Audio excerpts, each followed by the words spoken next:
Podcast of Poseidon is a spoiler-heavy podcast. That's an understatement. We're going to discuss not just the events of this book, but the Rhineverse as a whole, and really anything that we feel is relevant. You can find full spoiler warnings in the show notes. We need to abandon. I need to abandon now. No more Sesame Street. No more Sesame Street.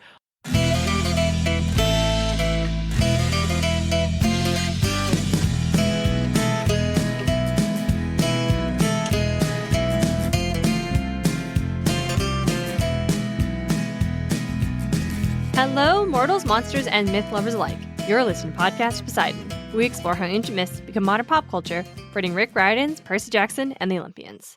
This is Chapter 41, Constellations. I'm your co-host, on loan from the Hunters of Artemis, Darien and Smartt. Joining me is my co-host and brother, hailing from Proxima Centauri, DJ. How's everyone doing today? Proxima Centauri is fine. You know, it's all right. It's a good place to live. It gets a little bright sometimes, almost blindingly so, but yeah, it's to be expected from a dwarf star and flare star. Sounds like you need a new pair of sunglasses. Possibly. All right, well, hey, let's swing by the camp store and grab those real quick. All right. All right, DJ, first on the docket, I have a new review for us. Hell yeah. This is a fabulous 5-star review from Alfie, who writes, I love listening to your informational podcast. I learned so much more about Greek mythology. The episodes really help to stay happy and focused on long journeys. I found your podcast through Seaweed Brain a few weeks ago. Loving what you both do to entertain us. Don't, for the sake of all that is holy, be like Zeus. Don't be like Zeus. Alfie, thank you so much. Thank you so much. This is what we're DJ. It's what honestly I'm going for, the Epcot model of the podcast, honestly, and it is that just core of infotainment. Really, Hell I want to yeah. be No, informative, it's a lot but of fun. Entertaining. Yes, so Alfie, thank you for just really feeling that pulse. Also, sideways shout out to Seaweed Brain, the podcast that we've been on a couple of times. It's a lot of fun. Just a blast, honestly. Yep, and if you are listening to us after finding us through Seaweed Brain, just well done. You have great taste, and I bet you're super hot too. Congratulations. Yeah, 100%. And we are actually also got another Patreon. What? And I know, we got another patron. Sorry. Shout out to our brother Jared. Thank you so much. It is literally a sibling. It is a sibling. Literally a sibling. But he's a camp counselor patron, and we didn't ask him to do this. So no, I think honestly it counts. We love all of our patrons equally, but you know. So what does Jared get now? I mean, that he's probably not going to use because he's our brother, but what does he get, DJ, for supporting the pod? Camp counselor, that's the $5 tier one, right? Yes. What Jared gets is he gets access to our Discord, which I am on. I frequent. I look at everything that happens there. I may not answer, but if you at me, I will. He gets access to our bonus episodes and access to our polls. DJ, what is that bonus episode you're talking about? It sounds interesting and fascinating and amusing. Yeah, we do on our off weeks. If you guys don't know, we do bonus episodes. They're Bunker 9s, you know, shout out to the Bunker 9 that they found in the Lost Hero. Yep. And we just talk about whatever that's relatively Greek related, but not really sometimes. And if you go up a tier to the $10 tier, you get access to our Remyth episodes, which is like our main feed, but it's once a month and it's about whatever else, right? Like we did it on like the Hercules movie as well as the Mulan movie, right? We did it on Eternals. Yes, we did Eternals as well as the Green Knight. Yep. It was a bit where we just kind of shit on movies. It might happen again. There's no promise that it won't. There was a stretch of movies that weren't favorite. But yes, over on Patreon, we have just a wealth of bonus episodes. By donating, you immediately get access to the entire back catalog of episodes, which, hey, is going to be super, super important, I think, coming up here quick, because in case you didn't notice, this is, in fact, the last episode of The Titan's Curse, which means we are about to go on hiatus. Which means I'm going to be able to explain Twisted Tales to Darien again. That's what we do on our hiatuses, guys. Yes. So on our off seasons, though, while there won't be episodes of the main feed, our patrons still enjoy those bonus episodes as scheduled. So if you think you might miss us, now's probably gonna be a really good time to check out the Patreon. Yeah, lull you over a little bit until we come back, but we'll get more into that at the end of the episode. Yep. I think that's all for now. Back to the show. Okay, DJ, here we are. It's the very last episode of our Titan's Curse series. Yes. So much has happened since we started this one. A lot has happened. Titan's Curse was a fucking roller coaster. It really has been. And I think we're going to end on what is perhaps one of, admittedly, the saddest moments in any of these Ryanverse books. I'd argue Jason's death is sadder, but continue. I said one of, not the saddest. But yes, the death of Zoë Nightshade. Yeah, it was sad. It's very heartbreaking. I think the best thing is we're just going to start with a reading. Avi. Let's go. So, as we discussed on these last couple episodes, you'll probably remember, Zoë Nightshade, required in Zoe Do Not Steal, got attacked by a dragon. So, dragon poison. Not good. And then got just backhanded across the room by her Titan father, Atlas. Yep. And I believe, DJ, you referred to the dragon poison as a debuff. Yep.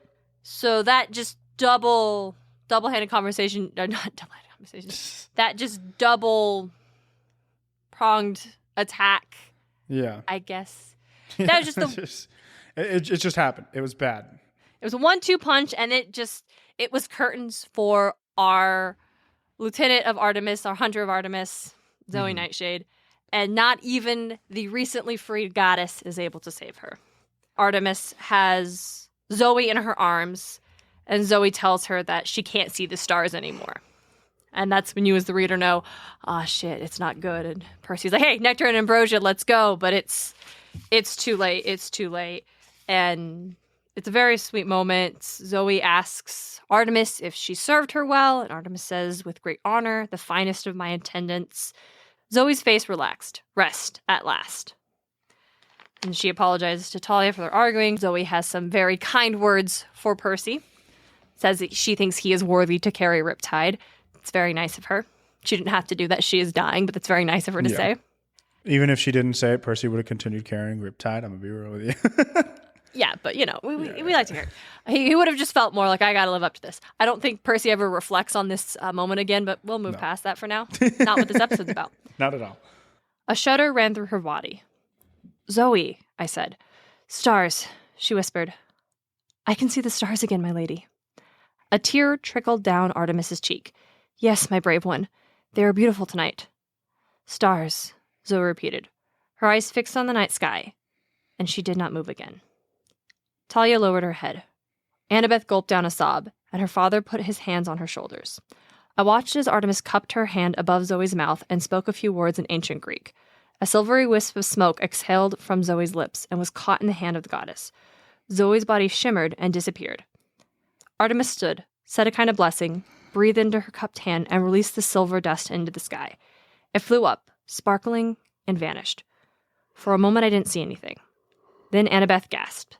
Looking up the sky, I saw the stars were brighter now. They made a pattern I had never noticed before, a gleaming constellation that looked like a girl's figure, a girl with a bow running across the sky. Let the world honor you, my huntress, Artemis said. Live forever in the stars. Very strong. Very strong. And so I've always been a star kid. I'm a space ace. This is not surprising. Obviously, we're doing an episode about constellations. Yes. We are made of star stuff. Let's go. And now Zoe literally is. Yes. She's literally made of stars. Mm-hmm. And figures in Greek mythology becoming constellations or having their story told in constellation happens a lot. So this totally qualifies as an episode topic. Don't fight me here. Don't fight me here. We're going to have fun, I promise. Yes. Hey, DJ, I have a question. What's up? What was that silvery thing that Artemis threw in the sky? Her soul. Was it Zoe's soul? Okay, is that because that's what I think, but I'm not sure. That's what I'm gonna guess. Right? Yeah. Because then her body just straight disappears. Yeah. Well, here's the thing, right? Mm-hmm. How does the celestial realm work? We don't know. All we know is that it's just like stars. It's like that. So is it better to be a constellation or is it better to go to Elysium, which God knows Zoë Nightshade would have gone to? She definitely had a fucking straight pass just right to Elysium. Mm-hmm. So that's a good point. I hadn't considered that. So is she just living in the starry celestial world rather than than Paradise? What does this mean? Is it better? I don't know, because it's like, what, we got like Orion and the Minotaur and like other things up there that like aren't super great. I don't know if the Minotaur's up there. I know some other monsters up there though. Mm-hmm. Well, yeah, let's get into that. Fuck yeah. So that is Zoë Nightshade. She is henceforth known as the constellation the Huntress. Uh-huh. And one thing I do like is that I believe the constellation of the Huntress is mentioned in every subsequent series. So far, like Heroes of Olympus and Trials of Apollo, not even so much reflecting on deeply like, oh man, what happened to Zoe, and we remember it, but like more as even a reference point of seeing the constellation in the sky. Yeah. And I really like that. I just think that's a Very cool strong. piece of it's a cool piece of this world that there is this constellation in the sky. Mm-hmm. So some terminology, because why not? That's what we do here. So the Greek word for constellation basically meant placings of the stars. Constellations are wild, y'all. Here's just cultures have them. They look at the sky and people are like, look at those shapes. And we just do this as humans in general. We see things and we're like, a recognizable shape, even when it's not there. Yeah. And that's awesome. I deep dived into a bunch of constellation stuff. We're going to veer a little bit into constellation history for a hot sec.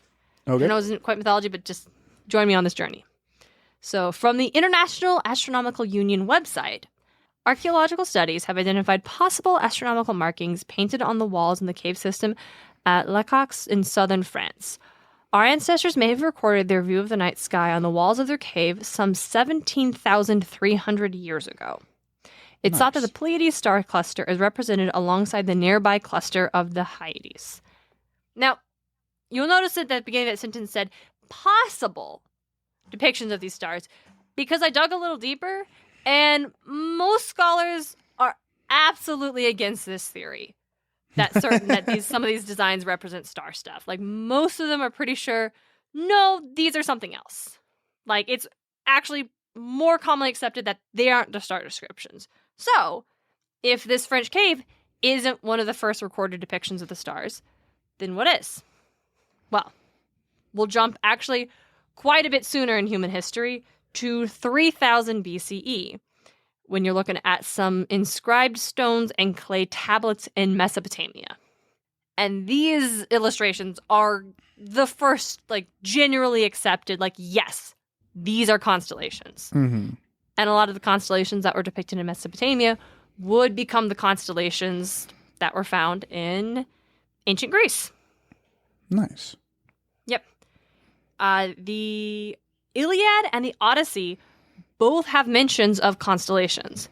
And if you remember from our Odyssey episode, end of last season, this story is from 700 BCE.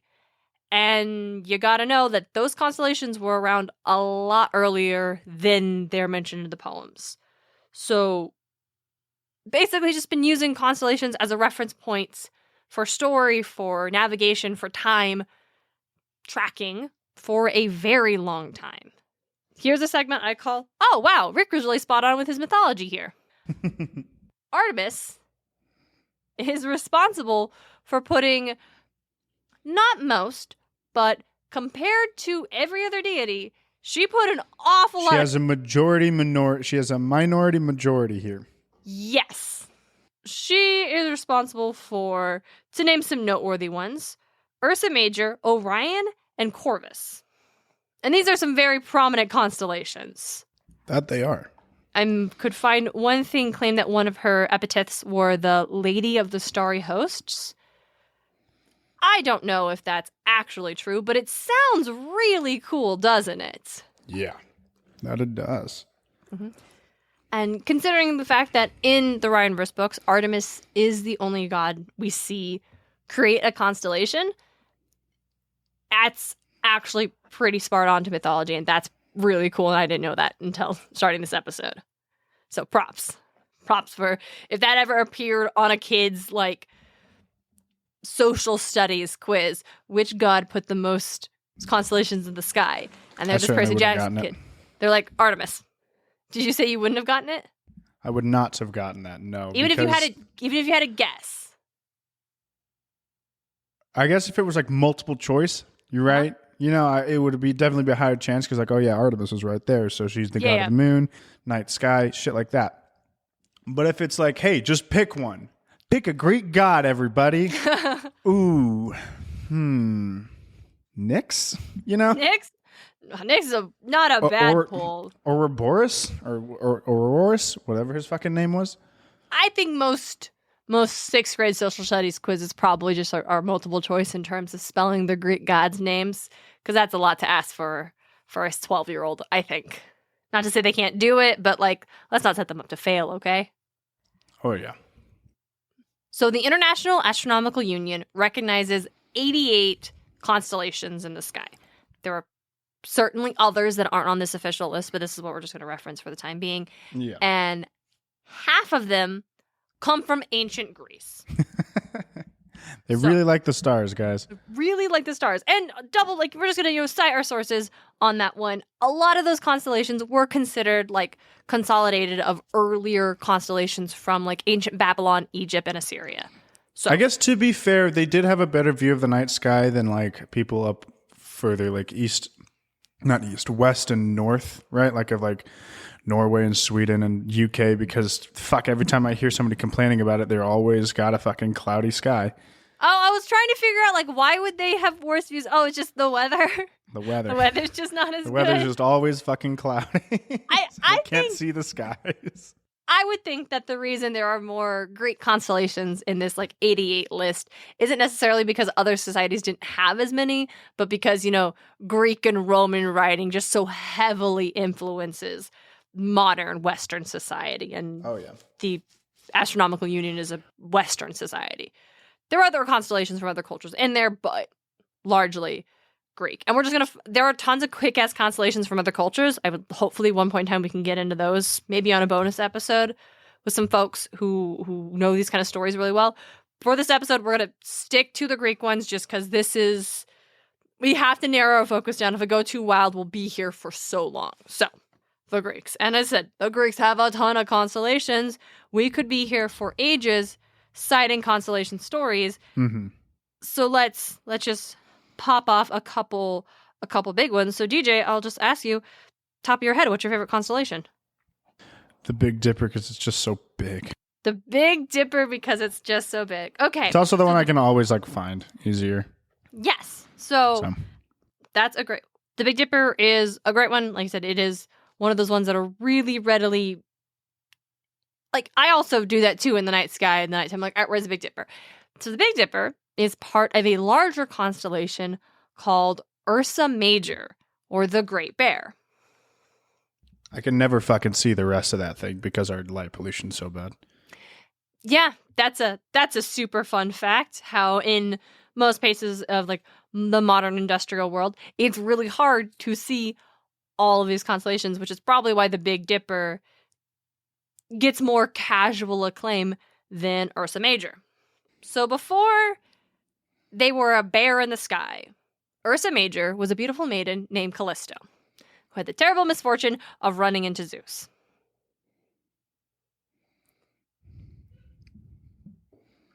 Okay. I don't know if you want to quip there, so... Well, like, what is there to quip, right? Don't be like Zeus. Whoa, crazy. Okay, fair. So, Callisto becomes pregnant, gives birth to a son. Hera finds out, doesn't like this shit, turns Callisto into a bear. Her son is adopted by hunters in the forest. Lucky break for him. Unfortunately, his mom is now a bear. He is now a hunter. And one day, her son grows up, sees a bear in the forest, and is like, ha! Shoots it with an arrow. Doesn't know it's his mom. But that's when Zeus intervenes, stops the arrow from hitting Callisto, and to save Callisto and her son from Hera, Zeus turns the son into a bear, grabs them both by the tails, and then flings them into the sky, where they are now Ursa Major and Ursa Minor, the little bear, Little Dipper. Again, what's the celestial realm like? I don't know. This myth states that they could live peacefully among the stars, and it was that that great Zeus swinging and by their tails that caused, because you've seen a bear's tail. It's pretty small, actually. The stub is very, well, that swinging caused them to be elongated, and that's why the Little Dipper and the Big Dipper, the handle is the tails of the bears. And that's why they're so long. I thought it was about to explain. Oh, no, they were actually red pandas. They're red pandas. Which there's a game that's like, oh, these are bears. And they're like actually just like the red pandas. I'm like, no, they're not. Those aren't bears. Those are red pandas. Interesting. Barely qualifies bear, barely qualifies panda. That is the story of, or the Greek myth of Ursa Major, the constellation that encompasses the Big Dipper. Kind of fun, kind of wild. Pretty wild, yeah. No, pretty wild. My favorite one is probably Orion's belt specifically, because this is another one that I just like looking and you can find it in the sky. Yeah. Yeah. So you can find it and then seeing the rest of it's hard.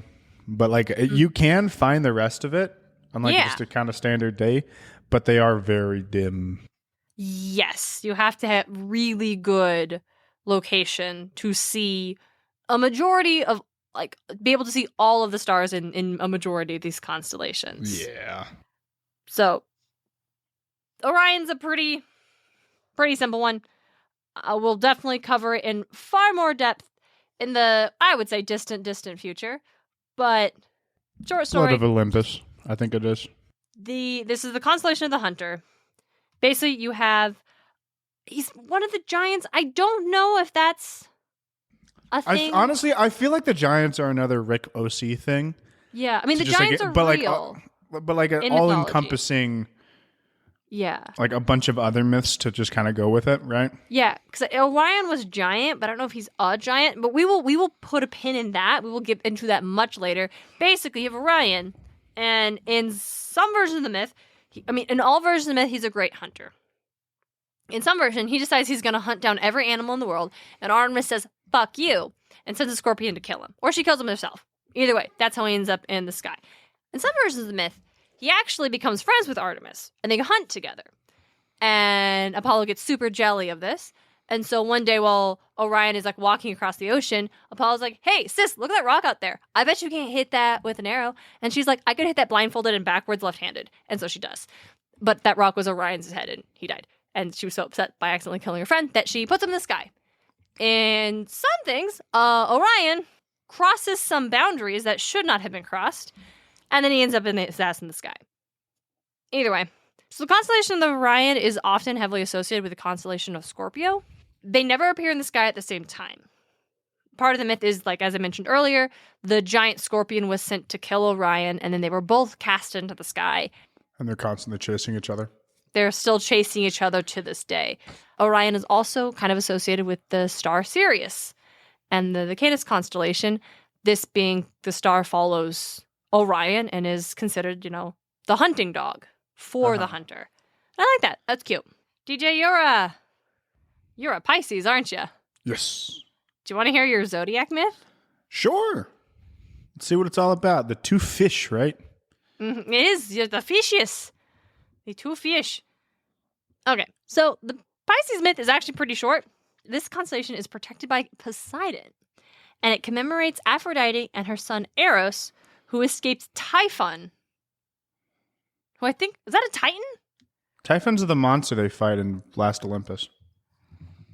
The monster raging a big fucking storm across from Washington to New York. Yes, a monstrous serpentine. One of the deadliest creatures in Greek mythology. So yeah, at some point in time, apparently this dude decided he was going to cross with Aphrodite and Eros. And to escape, they turned into fishes. Weird. Yeah, but it worked. And so, yeah, the Pisces, the two fish, it's Aphrodite and Eros. Nice. I like that a lot. And since we did yours, we're going to do mine too, because why the fuck not? So I'm an Aquarius. Obviously, you could certainly tell that, I'm sure. So the zodiac... People out there like, I fucking knew it. When you didn't know shit, you thought she was a Cancer, all right? They would not think I was a Cancer, please. All right. So this constellation is... Well, there's a couple versions of this one. I'm going to do the one I know best. So it's Ganymede, right? Who was a prince who's a Greek prince, and Zeus was like, ooh, he hot. So he brings him up at Olympus and is like, you're going to be my personal water boy. And I remember. Yeah, we talked damn, about Zeus. Ganymede. Yep, we talked about that in one of our bonus mini myth roundup episodes, which I'm just now remembering we will have to do for this season. Oops, I forgot. So yeah, that's Ganymede. He's just a hot guy. Just basically just a really hot bartender. Yep. And Right I can on. vibe with that. I think that's good. Right on. So yeah, there are just so many constellations, so many constellation stories. Like I said, we're not going to do a huge list of them. I think the 4 are good. I'm satisfied with the 4, DJ. You Like satisfied with the 4? Oh, yeah. Great. So constellations, obviously a form of, ancient storytelling. You can use them to tell the passing of the seasons, determining obviously when this constellation starts to rise and appears over this landmark, it's time for XYZ, Yeah. timekeeping, navigation, things like that. Why do we still use them? Why do we still have constellations? They're fun. They are fun. Yes, this is true. You're The not stars wrong. are there. They're good for navigating the stars just in general, right? Yeah. Like it's like, oh, this star is part of this constellation from Earth, let's say, right? So then I know that 7 parsecs that way is this other star. Yeah, DJ, actually, I know you're goofing. You're not super I'm not far like- off. I'm though. only like 75% goofing. 25% of that is just like, yeah.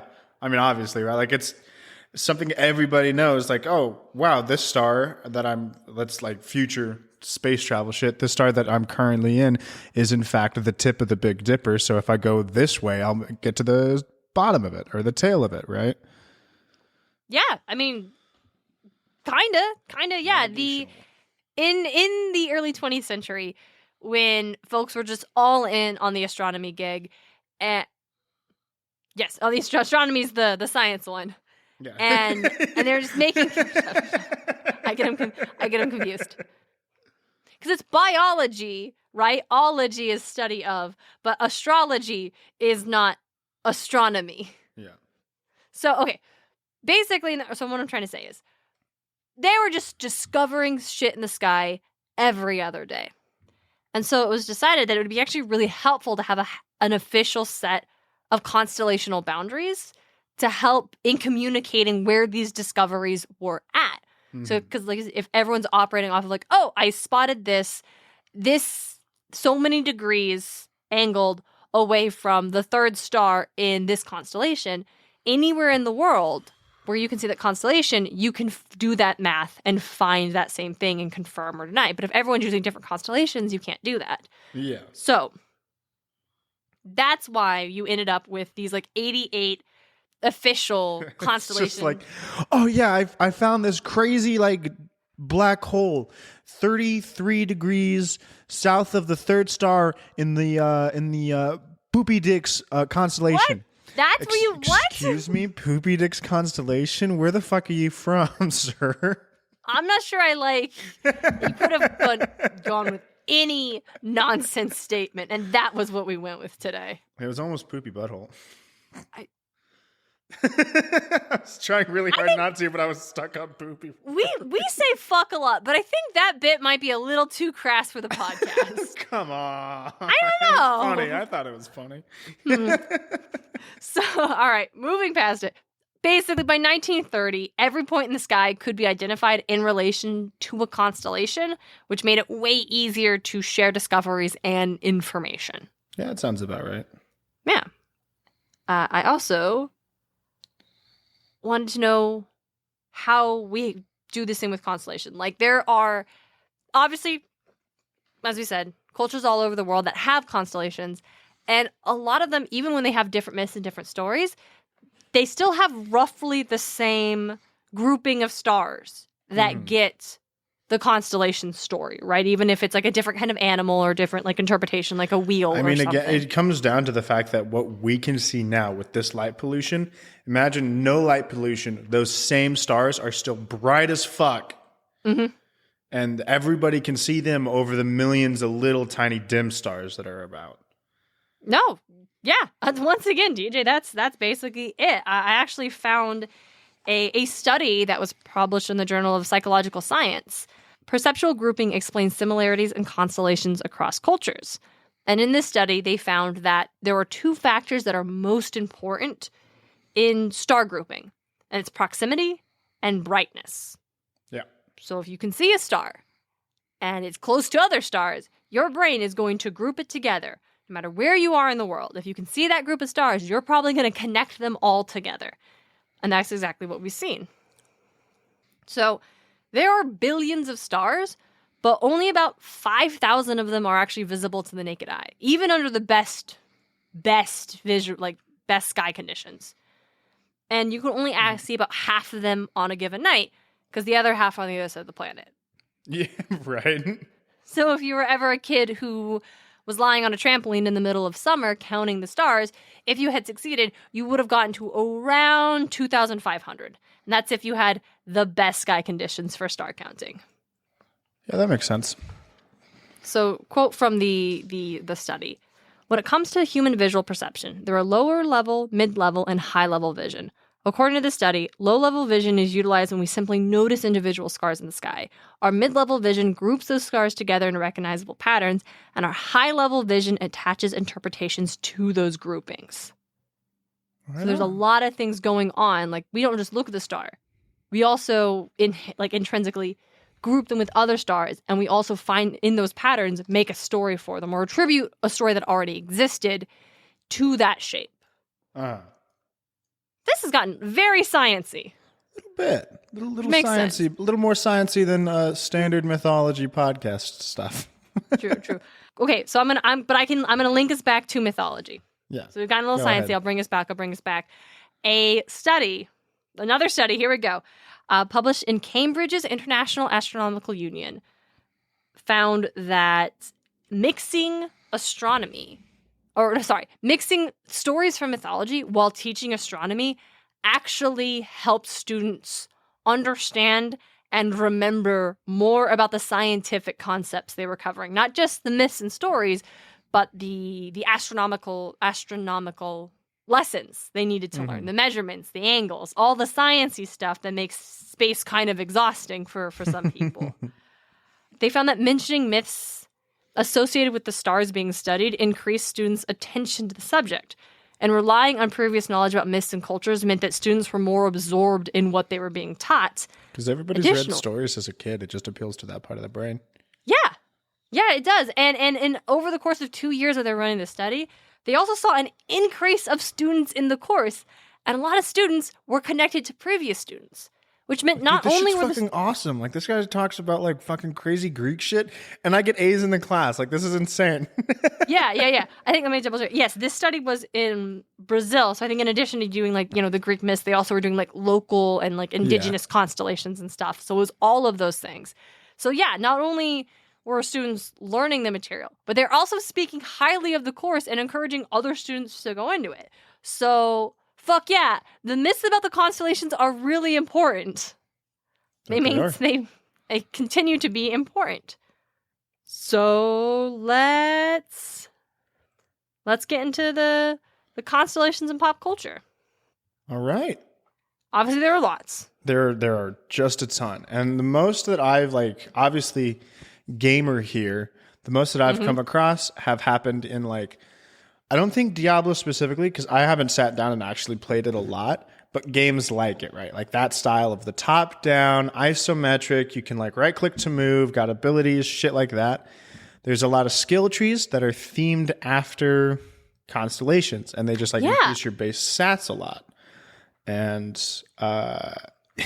in Minecraft, there's a mod called the astrology mod, where you get magic and you get astrology magic, and it gives you buffs based on what constellation you're aligned with. That's really cool. It's really fun. The biggest one that I love the most, right, is in Final Fantasy XIV specifically. And it's the class, the astrologian. Yes, that's how they say it, and it's fucking stupid. It's astrologian, but it's the astrologian. Okay. And what it is you're a healer class, and you have a deck of cards. So it's also incorporated tarot into it, sort of. Hey, it's my favorite. the deck of cards revolve around different constellations of this world, right? Like the sun, the moon, the arrow, the spear, the bowl, the ewer. And they all give different buffs to different classes. Some of them will give a buff, like a 6% buff to tanks and melee DPSs, but only a 3% buff to ranged DPS and healers, while vice versa for like 3 other cards, right? And then there are, I mean, you like pull like healing shit. Like you can summon a small little star that like explodes later for good damage and healing. It's just awesome. I love the class so much. It's super pretty. The effects are amazing. All star and glitter, glam. Just awesome. Awesome. You said this is a Final Fantasy game? Final Fantasy XIV, the MMO. Nice. Yes. Nice. Just a blast. That is really good. When I was digging into examples of like Constellation and modern pop culture, I tried to narrow it, because there's tons. I tried to narrow it down into people getting turned into constellations. That's fair. Yeah, just to go along with the theme, because a lot of, not all Greek constellations are, and then they were turned into a constellation. Sometimes it is specifically, and this is the story about it. But other times it is literally Zeus grabbed them by the tail and flung them into a sky. Like, that be it. The first one that for me came to mind is kind of a weird one, but it's from the Neil Gaiman book Stardust. Right on. Are you familiar with this book or the movie adaptation? Nope. Okay. So essentially, a star falls to the earth, right? It's Earth, but it's like a magical realm on the other side of the fence, basically. Mm-hmm. And this is not great for her. Because one, she doesn't want to be, when she hits the ground, now she is basically in the body of a human woman. Or she is a human woman. She's not a star, and she doesn't like this. But also, whosoever obtains the heart of a star shall live forever. And you've got these 3 local witches who have prolonged their lifespan by capturing fallen stars and cutting out their hearts. So she's in a lot of danger and she doesn't know it. Yep. Fortunately, there is this boy on the other side of the village who's in the human mortal village, basically, whose father once hopped the magical fence, met his mother, they had one night together, baby shows up on the fence. This is not an important part of the star thing. I actually really like Stardust. It's super charming. Basically, he's in love with the hottest girl in the village, but she really doesn't want to have anything to do with him. So he's going to bring her a present, but the rich guy's getting her everything, and she's like, oh, I want a star. And he's like, star, got it. So the star they saw a fallen star, and he's like, I'll go get you that star. So he hops the fence, goes in the magical world, and finds the girl. And he's like, oh, you're a girl. Okay, well, I need you to come with me just so I can show you, and I can show her that I did it, that I love her enough to do this thing. And then there's a magical journey, and then there are sky pirates, and there's all this other stuff. Classic. And then there's the, I guess, big spoilers for Stardust, major twist that the mother, who has been imprisoned by an evil, person. She was someone's, evil. I don't remember what their deal was. They were owning people, so they were a bad person. They don't need a special thing. They were a bad person. Yeah. She's actually the long lost princess of the kingdom. Of course. So her son, our protagonist, is actually the heir to the throne. So once they do away with all the scheming princes who are trying to murder each other, and they get rid of the evil witches who wanted to kill the star, these two have fallen in love, and so they get together, and then they reign for a peaceful and prosperous 80 years. But no man can live forever except for he who possesses the heart of the star. So when Tristan, the protagonist, is close to dying, she takes him into the sky, and they remain together as stars. Oh, nice. I like that. Yeah. That's so nice. It's a little different, but yeah, I like that. I think I'm a sucker for when the star stuff is a little romantic. Oh, yeah. Like, what are you gonna do? On that topic, Princess and the Frog. Princess and the Frog. Mm-hmm. Has somebody turn into stars? Well, okay, so there's that bit, right, with Ray the Firefly. And he's in love with Evangeline, who he says is the prettiest firefly in the bayou. And she's actually just the evening star. And at the end of the movie, after like Ray dies, the clouds part and you see another star twinkling next to the evening star there, a star that wasn't there before. Yeah. And I do remember this that. Yeah. And so it's like, but it's like interesting because it's like, oh, the like clouds parted. So it's like, was the star always there and you just didn't notice it?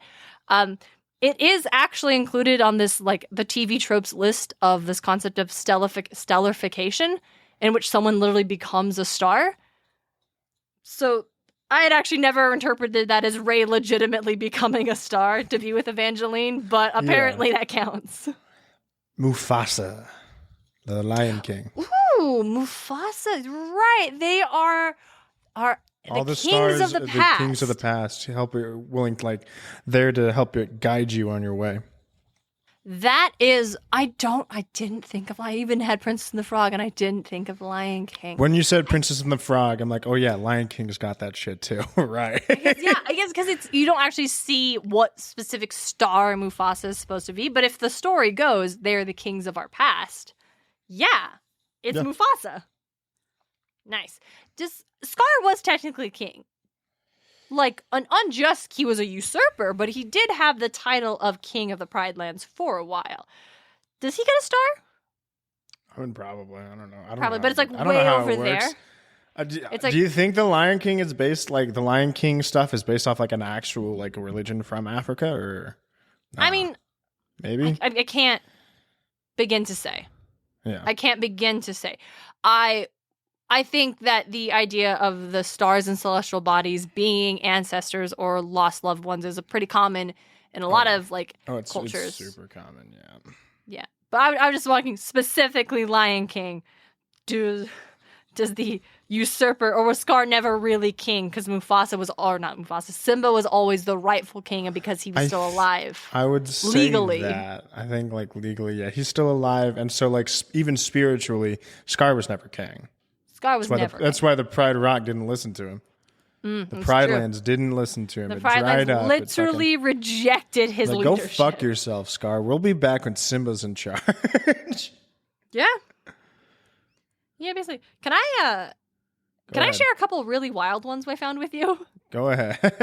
I want to tell you about which one do I think is wilder? I think I'll do that one second. Okay.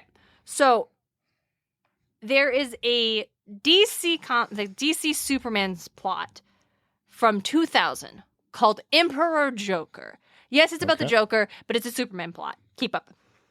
So the Joker gets reality warping powers. Don't worry about how that happens. And causes just mass mayhem. And he just kills the Batman a bunch of times. Because that's what the Joker... And then brings him back to life every day. Because that's just what the Joker fucking wants to do. But at that point... Keep in mind, people, the Joker's an evil piece of shit. Yeah, this is facts. And we're just... This is just fucking 100%. People were like, oh, the Joker... No, the Joker's an evil piece of shit. Let me compound that right the fuck now. Eventually, he decides that... through this kind of comic book logic, Joker logic, he decides that the universe can't exist anymore because no one like him should have ever been allowed this kind of power. And That's so fair. Everything and everyone must be destroyed. Understandable. And Harley Quinn's like, wait, even me? Does that include me? Are you serious? And rather than kill Harley, he turns her into a constellation as reward for her, quote, tears of service. Wild. Fucking wild. Yeah. I don't know if in all, the reboots, the retcons, the universe resets that comics do, I don't know if this is still a thing that has happened in the DC comics. So any of our listeners who knows, please feel free to let me know. Because just a side note, not really the Constellation thing, at the end of this, once they beat the Joker and set things right again, Superman has to lock away Batman's memories of the event because being killed so many times mentally broke him. No, that's super fair. Which is super fair. It's more just the whole... It's the only times I've heard Batman being mentally broke. If this is real, it's behind a Superman wall in his brain. So, yeah. No trashing on the Batman. I don't blame him for this, but, So what's weirder than that? What is the bizarre thing that I've saved for the second one? I couldn't even know. You're not going to guess? Okay. Dragon Tales, right? You know what? Shockingly close. Sesame Street. fuck. That was honestly like, I was thinking about it. I'm like, it's a children's show for sure. Like, that's the only thing that's like, could be wilder than that. It's a children's show doing it. So in a special called Don't Eat the Pictures, an ancient Egyptian prince and his cat have been trapped on Earth by a spell for 4,000 years. All right. Yeah. But the prince longs to join the spirit of his parents as stars in the sky. Because that's a thing. Yeah. So with help from Big Bird and Snuffy, he finally passes some tests that apparently break the spell, and he and his cat become stars. Nice. And the fact that this was a Sesame Street thing is why I classify it as more bizarre than the Joker thing. Little crazy. Sounds very sweet. Everyone gets what they want. It's Big Bird helping, but what the fuck? The last constellation I can bring up right now is Moana, or at least like star thing, right? Because they use the stars to guide, and also at the bottom of Maui's fishhook you'll find Maui, which not how stars work, but anyway. Oh no, that makes sense. That makes sense, actually. I was trying to figure out where you were going with the Moana thing, because I was like, I don't remember stars, but yeah, they navigate. They're voyagers. We navigate the stars we know where we are. Like, yeah, you're right. That is literally a line in the song. in the song, we know the way. I'm sorry. I was sorry. I'm still on the Sesame Street thing. We know where we are. I'm still on the Sesame Street thing because I was curious as to what the puppet Muppet prince looked like. Because, it's Sesame Street. If they're doing this thing about this Egyptian prince who's been cursed under a spell for 4,000 years, okay, it's going to be a Muppet. No. This is a human child. Oh, it's a human child. I was about to ask. This is a human boy. Is it Rami Malek? Is that the guy's name? The guy who played the... No, it would be fucking wild if it was Rami Malek. Nah, this is some other his name, child right? actor. Like I got it right? Yeah, you did get it right. That would be amazing. Just stars aligned if it was Rami Malek. It's not. It's some other actor kid. Yeah. I've pulled up the wiki now. Okay, I don't know about you, but I'm pretty, I don't got much more on constellations. You might, No. I mean, I guess, DJ, if someone was going to make a constellation myth about you, if you were going to get thrown into the stars, what would be the story they would tell? I don't fucking know. I don't do anything great. Like, what are you talking about? That's such a weird question to ask. I actually had a really funny answer to this a couple days ago when I wrote it in the notes, and I don't remember my answer either. I was hoping you could ad-lib something, and then I'd be able to come up with my original thing. No, I can't even ad-lib anything on that. Like, that shit's just fucking wild. No. Okay. Well, listeners, what story would they tell about you? Do you have one? That'd be great. Another question I still have that we probably want to be able to answer here, because there's just nothing about this in the lore. Maybe we toss it to Owen over at Through the Mist and let him do it. What is up with the celestial world? Is it another realm? What's it like up there? Are they alive? Are they sentient? Do they have any sort of consciousness? Like, what is it? Apollo is the sun, pulls a chariot across the globe, and also the sun is a burning star that the planets orbit around. They didn't know it was a star. Well, no, I meant in the Percy Jackson, where both are true. Well, it's like in the Percy Jackson, right? Like, yeah, everything's true. Apollo even brings up Soul and Capri. Yeah. And it's like even that thing that people, like most people believe nowadays called science, where like it'll just fucking happen no matter what. Yeah. So the constellations are impossibly far away stars, individual stars that we can see in the sky. And also Zoë Nightshade became one. Yes. Both are true. And I'm curious as to what's up. I would like an adventure in the celestial realm, but because you tell me adventure in the celestial realm and I'm instantly on board, I don't care. I don't need any more details than that. Premise, whatever, adventure in the celestial realm, you will always hook me. Yeah. All right. Well then, that is the end of our star stuff conversation. DJ, we've got some major housekeeping to go. What's the housekeeping? Okay. So first and foremost, as we said at the top, this is our very last myth from the Titan's Curse. That it is. which means if you have been with the podcast for a while or just binged it all, you have probably heard us mention it's time for a hiatus. Yes, this one's going to be a little longer than the last couple. I need a break. A little bit of a break. Not from the podcast, just Darren from... needs to finish college. I'm almost done with college. She's almost done, but she's got to finish it. Mm-hmm. And we just need to like bring our mental load down a little bit. And that's what this one's going to do. Yep. It also doesn't help that we were literally recording this episode less than 12 hours before it's supposed to go out. So I don't like that. Also, sadly, this is the last episode of Podcast to Poseidon. It actually, well, yeah, DJ, I was really going to try to break it to them gently. Well, it's like, for me, the best way is to just rip the Band-Aid off. Yeah. Mm-hmm. No, you're absolutely right. It is the last episode of Podcast to Poseidon. DJ, do you want to tell them why? And I'm very sorry about this, guys. Actually, I'm not, because we have a new name. It's called Muses of Mythology. Yes. And it's fucking way better than Podcast to Poseidon. Okay, yes. So that was probably only funny to us, but I stand 100%. by it. So this is the thing we've been hinting at for a while. We are... Rebranding sounds like it's a lot more than it actually is. We literally are just changing the name. DJ came up with it. Yeah, I came up with it in December. Yeah, and it is. We're tossing it back and forth. I'm no, this is just a better name. We've asked a bunch of other people. They're like, no, it's just a better name. It is. It's stronger. I also think Podcast Poseidon was always, I'll admit, kind of a placeholder name. It was a filler name that we started with. Do the show. Yeah. I also think that Muses of Mythology just captures what the podcast has become more than Podcast to Poseidon, honestly. Just doing the show for almost 2 years. Definitely 2.5 or 1.5, but close to 2. It'll make sense.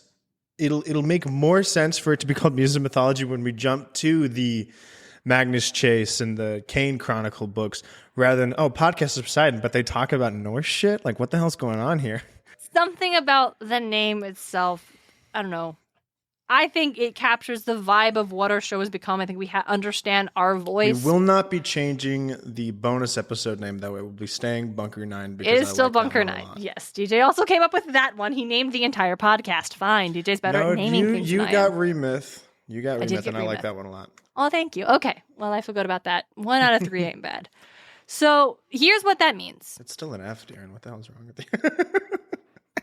But batting averages. Yes, I understand. It's probably pretty good. Why are you mean to me right now? That's funny. So, okay, here is what that means for you, dear listener. When season 4 drops and we dive into Battle of the Labyrinth in your podcatcher or wherever you listen to podcasts, when that episode drops, instead of seeing Podcast of Poseidon, you will see Muses of Mythology with our new cover art. Yes, we are doing new cover art. I did say earlier the name was changing. That was a lie. We have stunning new cover art coming from Audrey Miller.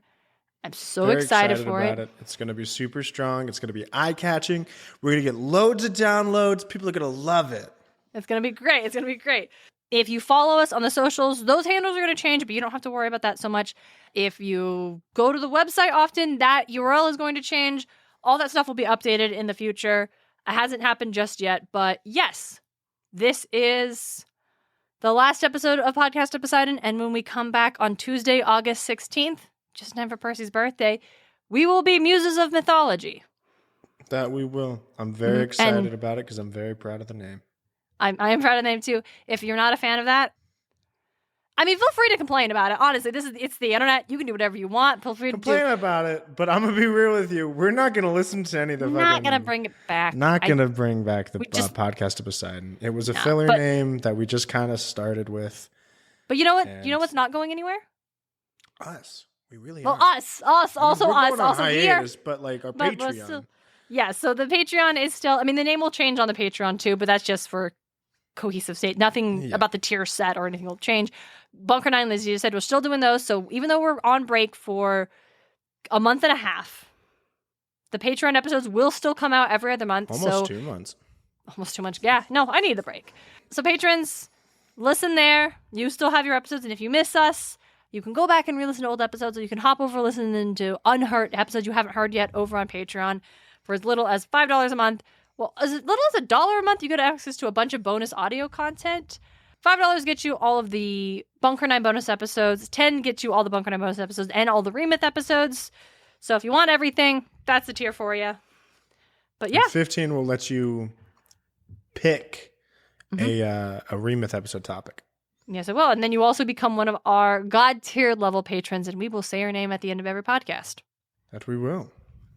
If you're curious to what that Bunker 9 episodes means, the most recent one was actually voted on by our patrons, and it is a little episode I call Percy Jackson in the Kanto region, in which DJ and I both created Pokemon teams for Percy Jackson characters, specifically Percy, Annabeth, and Grover. It was fun. I had a good time with that, and I'm excited to do it with the 7.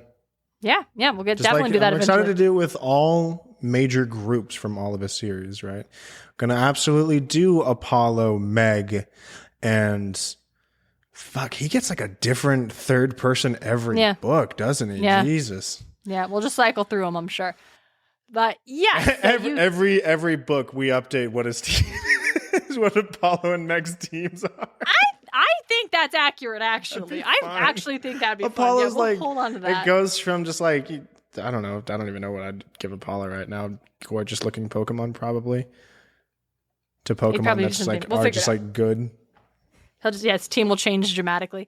But yes, that is the game plan. You can, if you're curious, check it out at patreon.com/podcast of Poseidon. That URL hasn't changed. If you're listening to this in the very distant future and you're like, but it's called Muses of Mythology already, I will have updated the hyperlink down in the caption. So you can click that link. It'll bring you wherever you need to go. I think I said this was I think at the top I said it was chapter 41. This is actually just chapter 40. Whatever. I caught it at the end. Where's chapter 40? All right. Well, that's going to do it for us. So one just casual reminder one more time. Podcast of Poseidon has reached its sunset. Muses of Mythology will be back on Tuesday, August. What do you mean? Muses of Mythology hasn't started yet. Muses of Mythology will air publicly August 16th with the first episode of Battle of the Labyrinth. It's going to be sick. Be there or be square. This is the energy you're leaving us off on. It's fine. It's fine. This is the sibling energy people apparently come here for. I hung out with Jared a little too much this weekend. Thank you all so much for listening. Double thank you. We just actually hit 10,000 downloads the day we're recording this. Amazing, so honestly. Hot damn. Thank you all so much for listening. Thank you for hanging out with us. And 10,000 downloads for 40 episodes is pretty good. Yeah, it's wild. Some people were like, yeah, I'll give that a shot. And we thank you for that. We do appreciate it. Yeah. And we have just preemptive thank you for your patience over the hiatus. We will be back. I promise. We're going to record a bunch of episodes in advance. I'm going to master some podcasting things. You're going to get the best. The quality of the content is going to be even better than it was before. I promise, because I won't be in college anymore. I'll be able to focus solely on this. DJ has literally told me I'm not allowed to do anything else but Wilcrum podcast stuff for a while. And that works for me. So from the bottom of our hearts, thank you so much for being with us on this journey.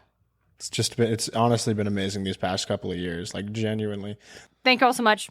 And we'll be back in August. But until then, don't be like Zeus. Don't be like Zeus. That tagline's not changing. Podcast of Poseidon is created and hosted by Darien and DJ Smartt. It's edited by Darien Smartt. The show is produced by Darien and DJ Smartt, as well as Tim O'Connor. The Crystal Con Man. Our music is Athens Festival by Martin Hain, and our cover art is by Audrey Miller. You can find her on Instagram at bombshellnutshellart. Like the show? Ready for more? Support Podcast of Poseidon on Patreon. Just $1 gets you exclusive bonus content. Find out more at patreon.com/podcastofposeidon. Can't spare the drachmas? You can support the show by leaving a review on Apple Podcast or by sharing us with your friends. Find all of our episodes and episode transcripts at podcastofposeidon.com.